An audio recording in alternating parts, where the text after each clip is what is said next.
মুহতারাম, বলে এদের লেখাপড়ার ক্ষেত্রে কুরআন ও হাদিসের কিছু দর্শ তাদের প্রয়োজন। কি প্রয়োজন?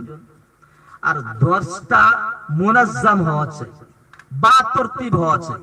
কি হওয়া চাই?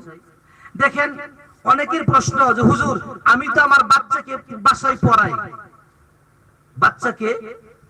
পড়াই। দেখেন, বাসায় পড়ানো আর এখানে আইসা পড়া দুই জিনিস।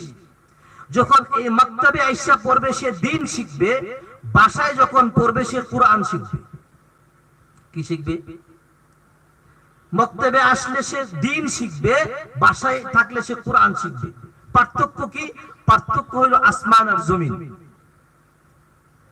বাসায় যখন সে কুরআন পড়বে, একজন হুজুরকে পড়াবে, তখন যে সমস্যাগুলা, এক নাম্বার সমস্যা, যে বাচ্চাকে পড়াবে এই এক বাচ্চার কারণে অধিকাংশ আকসার ও বেশতর 2-4 জন ভিন্ন আছে, ভালো আছে।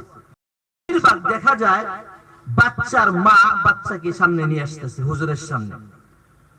আচ্ছা বলেন, এই অবস্থায় যে হুজুর এই বাচ্চার মার সামনে গেল, এই হুজুর গুনাহগার হইল কি হইল না? বাচ্চার মা গুনাহগার হইল কি হইল না? বাচ্চার বাবা গুনাহগার হইল কি হইল না?